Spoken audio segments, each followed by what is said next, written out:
దేశంలో ఎలక్ట్రిక్ వాహనాల వినియోగాన్ని ప్రోత్సహించడానికి ఎలక్ట్రిక్ వాహనాల తయారీదారులకు ప్రోత్సాహకాలను మరింత స్థిరంగా చేసే లక్ష్యంతో కేంద్రం ఈ కీలక నిర్ణయం తీసుకుంది. అయితే ఇటీవల ప్రధాని మోడీ టెస్లా ఓనర్ ఎలన్ మస్క్ను కలవడంతో ఈ పథకం టెస్లా కోసమే అనే టాక్ కూడా వినిపిస్తోంది.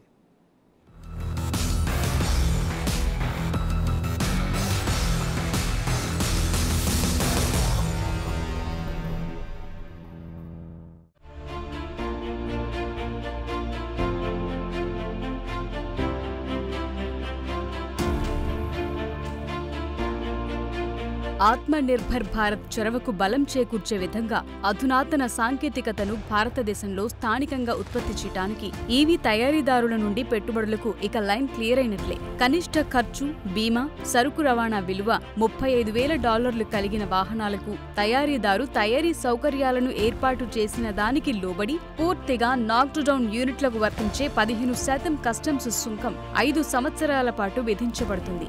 భారతదేశంలో 3 సంవత్సరాల వ్యవధిలో ఇది ఉంటుంది. ఇక దిగుమతికి అనుమతించిన మొత్తం ఈవీల సంఖ్యపై మినహాయించబడిన సుంకం చేసిన పెట్టుబడికి 6,484 కోట్లకు ఇది పరిమితం చేయబడుతుంది. PLI పథకం కింద ప్రోత్సాహకానికి సమానంగా ఉంటుంది. అదనంగా పెట్టుబడి $800 మిలియన్ మించి ఉంటే గరిష్టంగా 40,000 ఈవీలు సంవత్సరానికి 8,000 మించకుండా అనుమతించబడతాయి.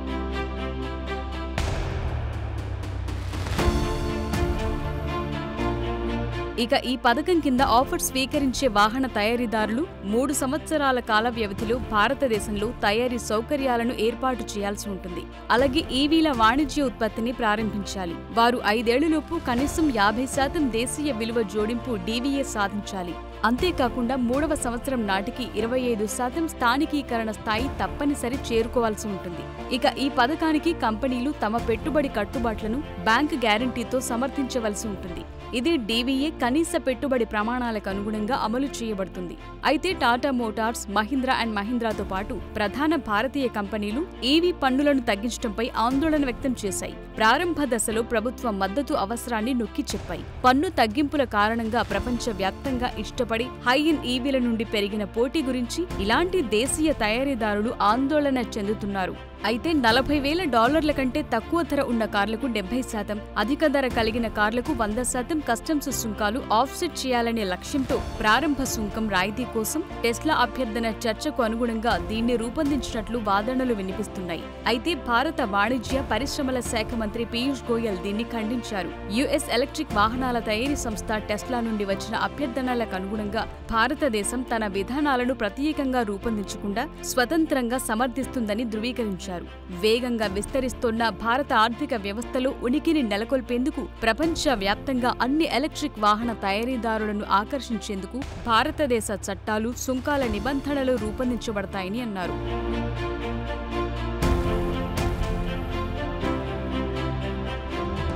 ఈ పథకం భారతీయ వినియోగదారులకు అత్యాధునిక సాంకేతిక పరిజ్ఞానాన్ని అందుబాటులోకి తీసుకురావటమే కాకుండా మేక్ ఇన్ ఇండియా ప్రచారాన్ని కూడా ప్రోత్సహిస్తుందని ప్రభుత్వం చెబుతోంది. దీని ద్వారా ఈవీ పర్యావరణ వ్యవస్థ మెరుగుపడుతుందని ఆశిస్తున్నారు. ఫలితంగా ఉత్పత్తి వాల్యూమ్లు, ఆర్థిక వ్యవస్థలు, ఉత్పత్తి ఖర్చులు తగ్గుతాయని భావిస్తున్నారు. అదనంగా ఇది ముడి చమురు దిగుమతులను తగ్గిస్తుందని, వాణిజ్య లోటును తగ్గిస్తుందని, పట్టణ ప్రాంతాల్లో వాయు కాలుష్యాన్ని తగ్గిస్తుందని, అలాగే సానుకూల ఆరోగ్యం, పర్యావరణ ఫలితాలను ఇస్తుందని వాణిజ్య పరిశ్రమల మంత్రిత్వ శాఖ తెలియజేస్తోంది.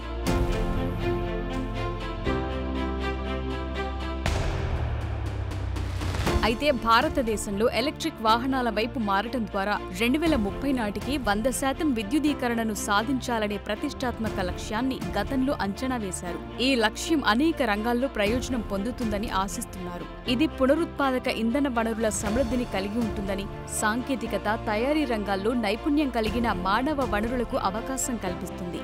CEEW centre for energy finance అధ్యయనం ప్రకారం భారతదేశం తన ప్రతిష్టాత్మకమైన 2030 లక్ష్యాన్ని చేరుకోవటానికి స్థిరమైన పురోగతిని కొనసాగిస్తే 2030 నాటికి భారతదేశంలో ఈవీ మార్కెట్ $206 బిలియన్ అవకాశంగా ఉంటుందని పేర్కొంది. దీనికి వాహన ఉత్పత్తి, ఛార్జింగ్ స్థాపనలపై $180 బిలియన్ సంచిత పెట్టుబడి అవసరమని వెల్లడించింది. ఇక ఇండియా ఎనర్జీ స్టోరేజ్ అలయన్స్ మరో నివేదిక ప్రకారం భారతీయ ఈవీ మార్కెట్ 2026 వరకు 36% CAGR వద్ద పెరుగుతుందని అంచనా వేసింది. ఈవీ బ్యాటరీ మార్కెట్ కూడా అదే కాలంలో 30% CAGR వద్ద పెరుగుతుందని అంచనా వేసింది.